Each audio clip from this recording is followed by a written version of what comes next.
welcome Markus Engel, co-founder and CEO of Urban Resorts Concepts.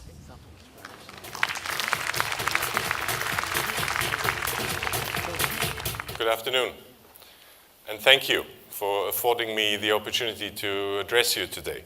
I'm not only the last speaker of the day, so I'm challenged to try and keep you awake. I'm also the odd one out. I'm not an architect, I'm not a designer, I'm not a developer. I represent the hotel management community. And because we're working with designers, developers, architects of all couleurs on a daily basis, perhaps you'll find some of the insights that I'm happy to share with you today of interest, particularly as they pertain to the next generation of luxury hotels. A brief introduction of myself. I will spare you my hobbies, but I will tell you that I was born in Munich in Germany, where I spent my formative years in hospitality before moving to London, and later on to Langkawi, which is where my affinity with Malaysia started and continues to this day, working at the Datum in Langkawi, before moving to China, staying in China for quite some time before moving to the United States, all for properties of some repute or luxury hotel brands in senior management positions. I was then called to London to work for Mandarin Oriental before going to the Indian Ocean, working in Mauritius and later back in London for the Oberoi Group, before deciding that I'd made enough money for other people and that it was time for me to perhaps look at a different way, perhaps look at a different generation of luxury hotels that at that time, when URC, Urban Resort Concepts, was founded, really didn't exist in this way in shape and form. Urban Resort Concepts was founded in 2004. We have offices in Shanghai, but also in Hong Kong. 4 luxury hotels in operation or shortly due to open. 6 more to come across Asia Pacific, but also moving westwards into the Middle East and Central America. We're a very small, but very focused and very guest-centric luxury hotel brand. And as we go through this presentation, you'll hopefully realize that there is some credence to the claim of trying to be non-formulaic, which is what we have really prided ourselves for the past 12 years, to not simply use an existing model, design, or concept, or guest experience product and to purely replicate it across other properties, but to really start with a fresh look, with a blank sheet of paper at each individual property. We're interdisciplinary. I know you guys like these terms, which means that we're not married to any particular organization or way of working, but working really with the most capable and most appropriate individuals for a completely bespoke and tailor-made product. And we consider ourselves, to some extent, as a brand antichrist. All our hotels are individually named. We're not interested in propagating an urban resort concepts brand, as opposed to trying to develop a product in a particular destination that becomes a brand in its own right. And there's a multitude of reasons for that. These are globally recognized and renowned brands. We're all familiar with them. International, global outreach, ever-changing product range, innovation, research, development, and so forth. Whereas our industry, the hotel industry, has a very, very poor track record of creating, maintaining, and propagating brands. And the truth is that most of our brands are purely a hoax. Mergers like the recent Starwood-Marriott merger, but many other organizations have created hotels that are completely indistinguishable from one another.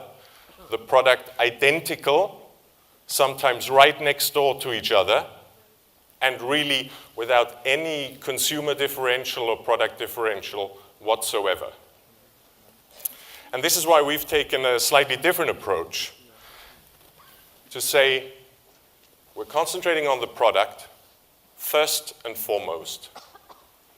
And we let the consumer experience this product, discover it, and become an ambassador and a disciple of our product that then in turn begins to communicate the properties, the assets of the product to their peer group through personal recommendation, through referral, which we think is much more powerful than to purely try to propagate a brand of which there is so many that all of us as consumers have completely lost track of what the actual differentials are.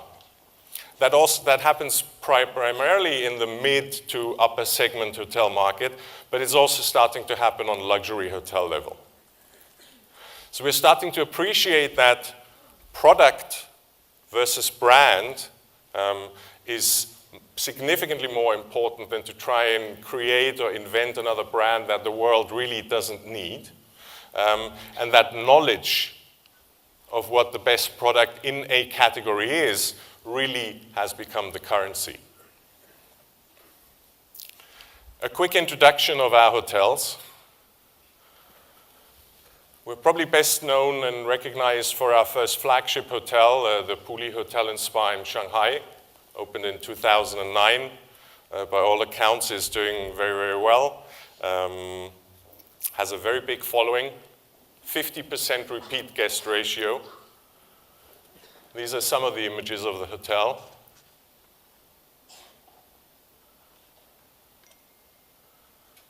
Shot of the guest room. A suite interior.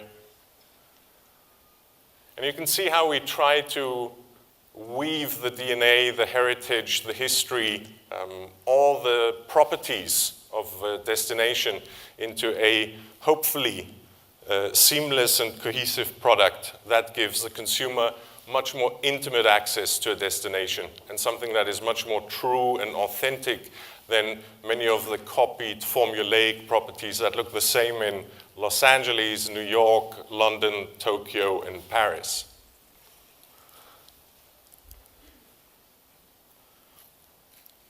There's a shot of a restaurant recently awarded a Michelin star.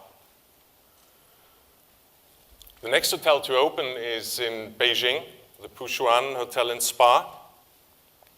Just a stone throw away from the Forbidden City. Most of the rooms will have uninterrupted views of the palace and the Forbidden City, a project that we're very excited about. This gives you a glimpse, and this gives you the full view. In this particular case, we've played with the hues and the heritage of Beijing design. We've worked together with Hermès on bespoke furniture and detailing the room. And you can see in the background the view of the Forbidden City will make that a pretty unique property, we think.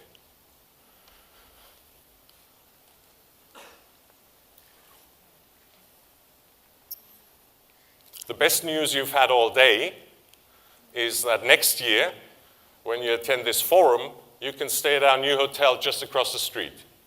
The Ruma is due to open mid-next year, and as you can see in the following slides, we've taken the same approach to try and be respectful and pay tribute to Malaysian heritage, in this case, Malaysia's colonial heritage, without playing on pastiche or cliches, but rather using materiality, technique, and a certain aesthetic to represent contemporary Malaysia while staying true to its origins and roots.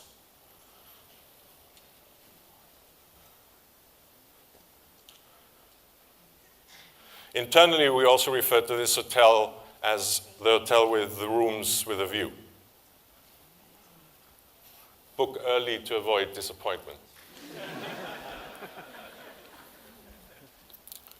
Another hotel with reasonably decent views is in the opening stages in Xiamen, in the south of China, overlooking the Taiwan Straits.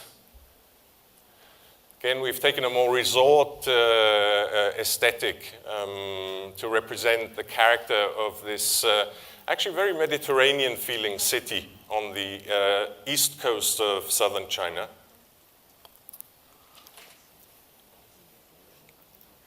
And these are some of the properties that are in the making as we speak. We're opening a hotel in the Maldives in 2021, in Lombok, Indonesia, Jamaica, Hangzhou, the Yellow Mountains, and also in Shenzhen. Bringing our room count in the next 5 years or so to approximately 3,000 rooms under management.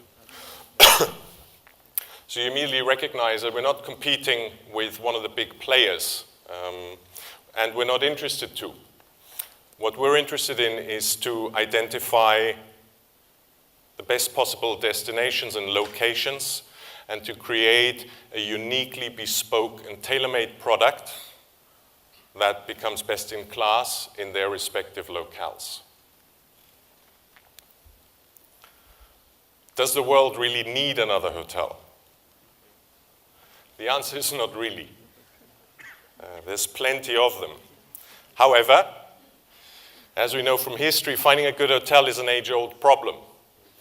And there's still space for the right type of hotel. But it's taken us almost 18 centuries to turn the second oldest profession into an industry.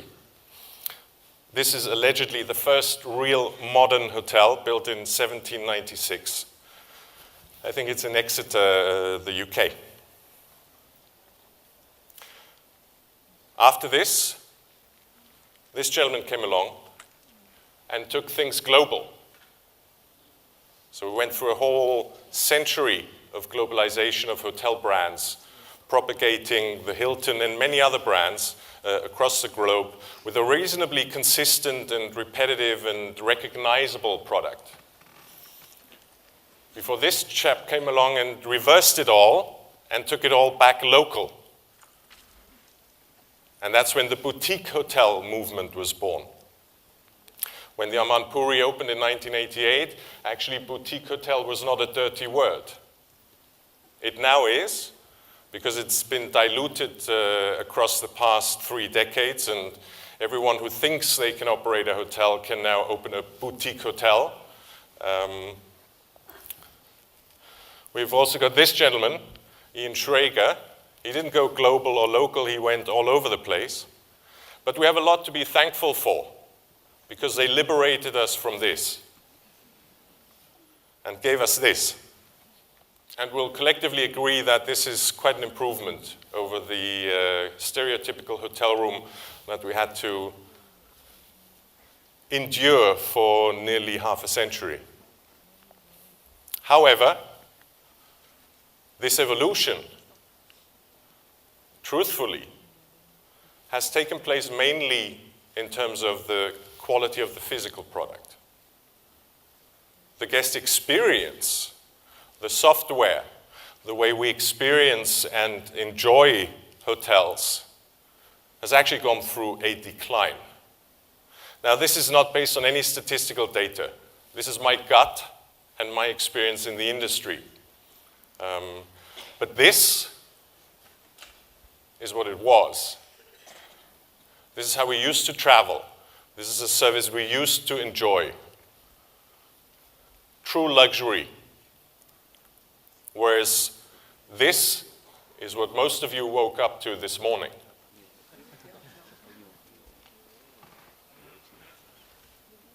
There's another threat. Not only is there the addition of 10 hotel brands a day, now we also got people like Airbnb. Why should I pay $800 for a hotel room in New York City if I can stay in a really cool one-bedroom pad in the village for half the price? Another threat to our industry. So does that mean we're about to die and all of us will end up here? Thankfully, the answer is no. But I'd like to use the next 1 or 2 minutes to show you and remind you of what's actually important.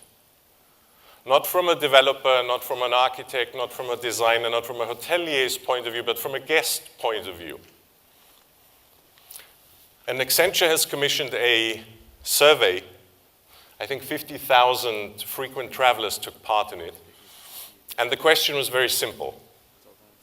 What are the most important features of your hotel room? Simple question. And participants were asked to categorize into very important, important, somewhat important, not very important, or not important at all. Anyone take a guess what's the most important thing in a guest room? What do you think the number one answer is? You'll probably say design because you're all architects. Well, the answer is internet.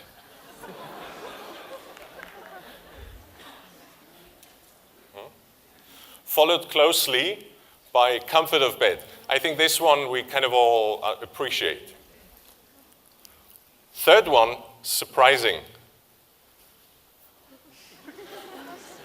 Internet, yet again. Surely now, the single most important thing after that must be the design. But you're wrong. It's the shower pressure. And even more important than design is complimentary water. It gives you an idea of how humble our guests actually are. How little things can amaze them. Complimentary water. And this is where design ends up at. It beats the quality of the bed cover, but not the ironing board. And I think that this is a very interesting result because perhaps it allows us to refocus a little bit from our opinions about what we think as designers, developers, as hotel managers is an important element or is important in hotel rooms. Because that is actually the core. That's the ideal. We start with formulating a guest experience. A purely guest-centric view of what our guests actually want. And on the basis of what we know our guests want, not what we guess our guests want, we create a narrative. But we're not very good at that because we keep repeating and doing the same thing over and over again. There's 50 million dentists in the world who tell us it's a bad idea to put chocolate on your pillow at night. Yet we keep doing it. Starting with the guest experience, we develop a narrative, and then we start to think about design. And only then. Because in today's competitive market, in the luxury segment, the hotels will be the most successful where the hotels achieve a complete symbiosis of guest experience, architecture, and interior. And they're definitely not mutually exclusive. They have to be inclusive. And once the architecture is done, we think about the interiors. So what does the ultimate or the best possible guest-centric luxury hotel experience look like? It's a symbiosis of guest experience, architecture, and interiors. It certainly must be contextual, authentic, and real. Our customers are far too clever to be fooled by pastiche or by fake, by interpretations that are not rooted or authentic. We need to be generous. We need to be intuitive, and we need to be human. How many of you have recently checked out of a hotel, having probably paid several $100s, and you stand at the reception desk, and the receptionist asks you, "Sir, madam, what did you have from the minibar?" And you say, "I had some water and some peanuts." Then you stand in front of the reception on the witness stand while she picks up the phone and calls the housekeeper to run to your room and to check that you didn't cheat them out of a bag of peanuts. When was the last time you paid $30 for internet access, which now in the US is a constitutional human right? Or my favorite still, pay $15 for the shitty internet and $20 for the better internet. It's going to be plug and play. Easy. It cannot be that it takes 10 minutes to turn off the lights in a guest room. It cannot be that you need to call 10 people to get connected to the internet. It cannot be that you have to spend 15 minutes filling out a form to get a shirt pressed. It has to be a lot zappier than that. We need to embrace technology where useful. It has to become paperless. People are using their devices to create, book, use, utilize, and enjoy experiences. We need to be plugged in to the destination. The hotel is merely a shell that gives you access to the destination, but not to the Lonely Planet version, but to the real version of the city. So we need to be connected to arts, to crafts, to entertainment, to retail, and so forth, so that we can provide a platform for conversation and exchange and access to a destination. And we need to stay nimble and adaptable. The product has to change. A hotel that's successful today will not be up to date and successful in 10 years' time, necessarily. Our facilities have to evolve and move and change and become better. In one word, we call it hostmanship. It's a word we've actually invented. It doesn't exist.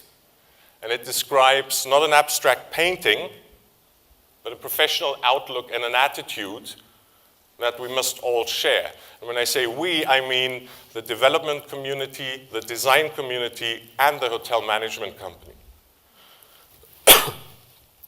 It's a composition of intuition, of generosity, as well as a sensory and exploratory journey that goes well beyond the conventions of luxury, much deeper.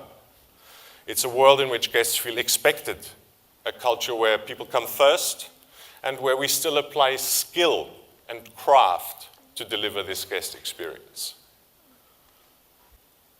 So to all the developers and designers and architects out there, this is the only possible flowchart to create a successful luxury hotel.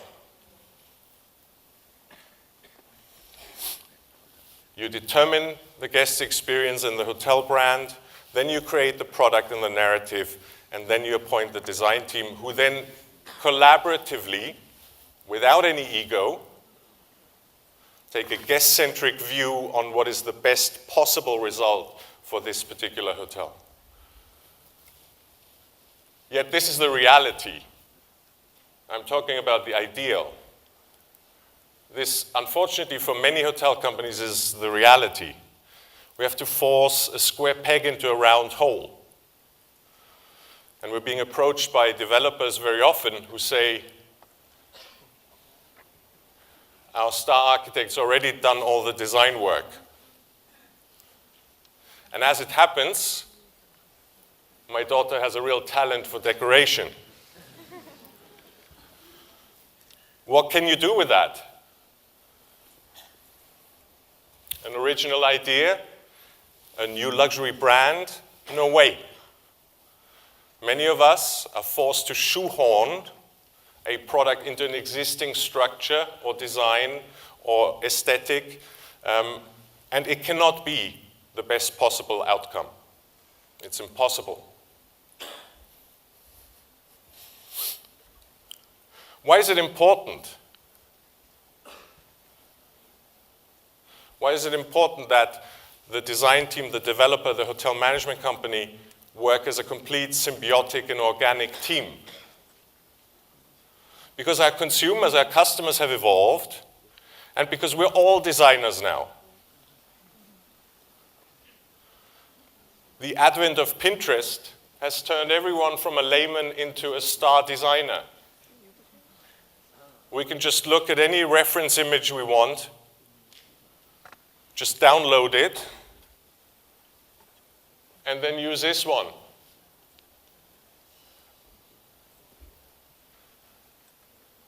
So you've all used it.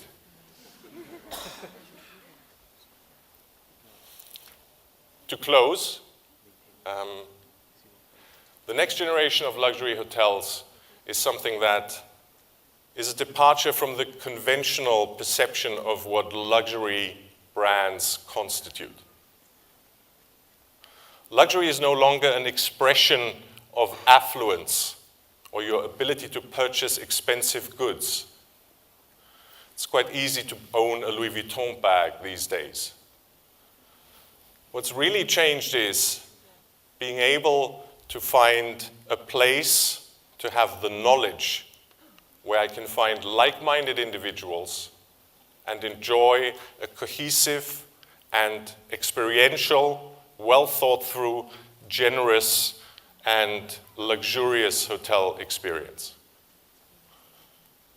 And to part, I want to leave you with a quote from Jean-Luc Godard. It's not where you take things from, but where you take them to. Thank you very much.